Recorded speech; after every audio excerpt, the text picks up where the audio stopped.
We are living in interesting times. I call it the battle of narratives.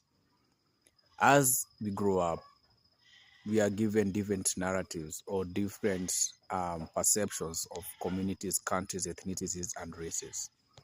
Either one is totally superior than the other one is inferior, and the list goes on.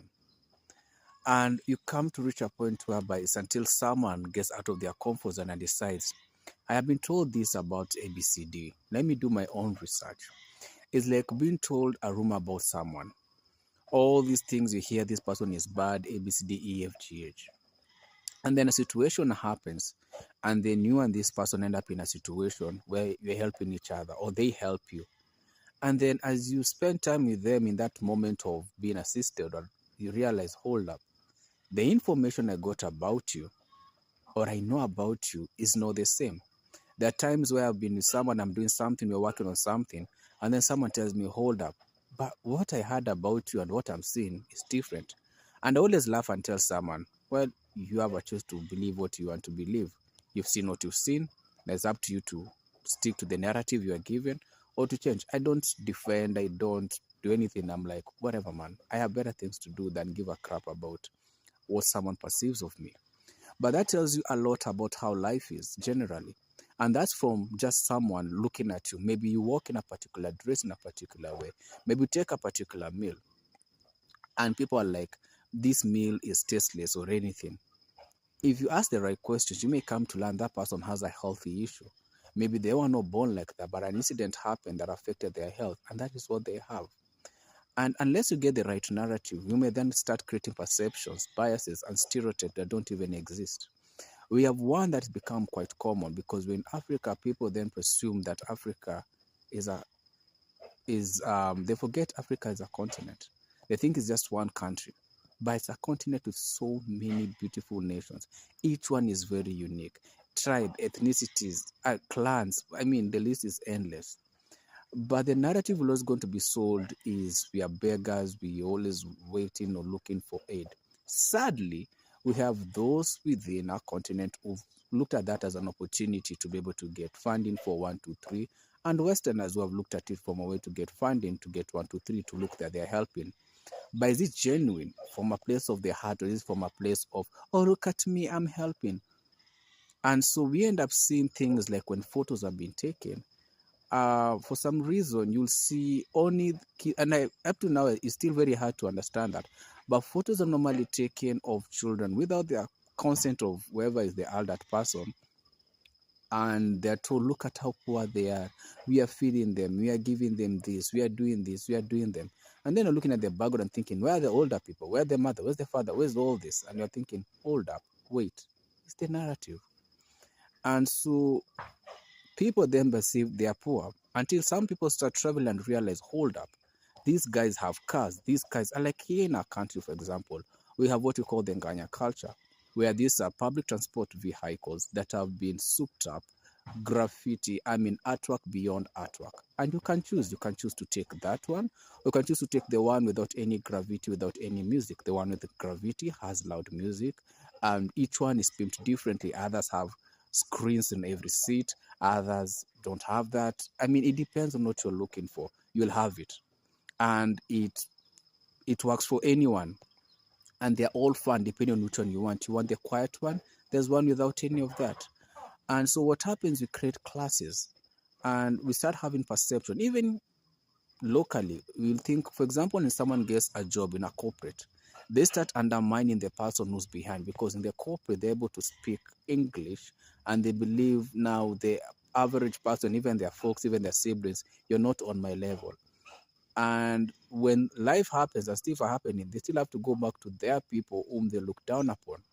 And they forgot all of a sudden, oh, the English doesn't matter, or let's speak our ethnic tribe or a local language. Or let's say someone flies, they don't even need to go far, just at the airport. And already someone has already changed and thinking, you guys are the low class, I'm the high class. And the narrative continues if the person ends up living in a Western nation. And then the perception is, we are better than you. No, you're not. You may have a great opportunity. That's good. Clap for yourself. You've made it. But you don't need to bring anyone down or make other person feel like they're lesser people. The battle of narratives is the one thing, if we can be honest with ourselves and dissect it, some of these wars we have and conflicts and arguments will disappear in a blink of an eye. We have different cultures, we have different religions, we have different perceptions, we have different clans, we have different ethnicities. They are unique and different for a reason. The thing is, if you want to know someone, you have to start creating an interest, build good friendship with clear and pure intention, learn their language, learn their culture, and start slowly. Learn the little stuff. You know, I'm always the person who goes for the food. I'm like, if you can't learn, start with the food then. Learn one language.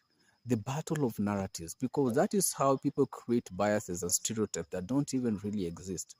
And some people will have bad experiences. True, it happens. You can go to a country and have a bad experience. I've had bad experiences traveling to some countries and really bad. But I didn't go out there and look at one bad experiences, then cluster everyone in one bad experience. I had one bad experience with one person A. It didn't change me. Like one I shared is I took an Uber ride from someone, and the rider was speaking a language I was clueless, and we had an issue because he was pricing me high, which was against what I was seeing on the tag on the price list.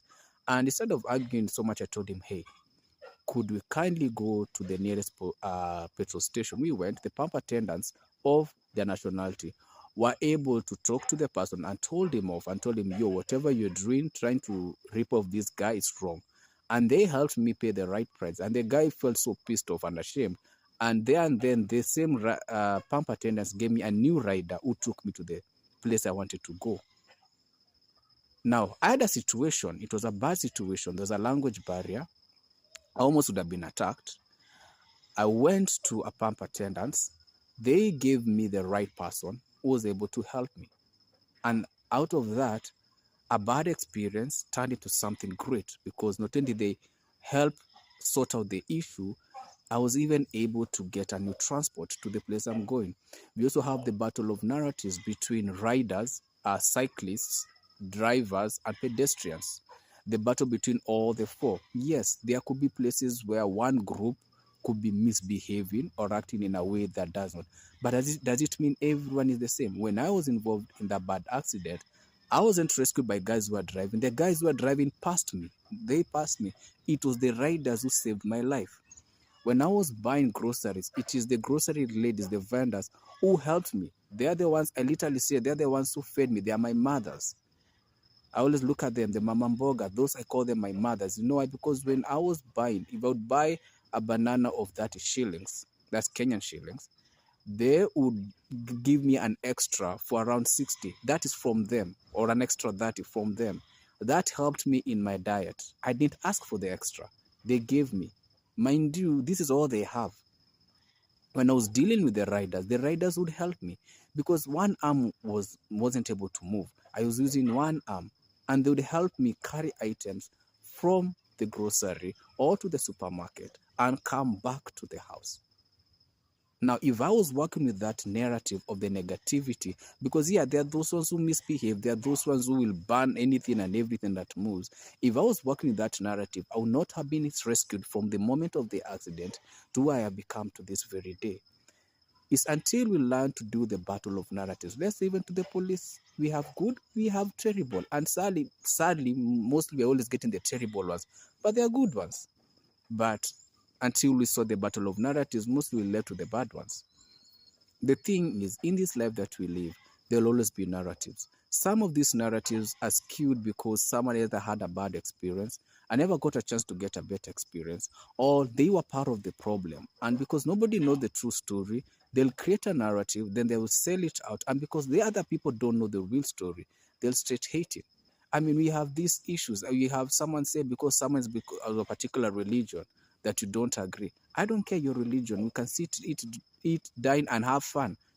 What's the big deal? We may have our differences in our belief system, but you're human, I'm human. My blood is red, your blood is red. We have other differences. We have cultural differences. We have religious differences. We have different things, but we have a solid ground of things we can agree and disagree on amicably. And until someone becomes humble enough to come to a place whereby you say, I want to understand this culture, I want to understand the religion, I want to understand that people, I want to understand that race. Until we come to that place of humility, the battle of narratives will still be an ongoing issue. And that will create stereotypes, biases that don't really mean what they mean. And eventually we start creating, making decisions that are very dangerous and very pure, because we did not come to a place of humility to learn and ask, is it true? This is what people say about you, and let them now tell you, no, this is the reality. Because inequality is everywhere, corruption is everywhere. The question is, will you be humble enough to ask yourself, is it really true what they say, or is it a lie they say about you? Be humble enough to learn.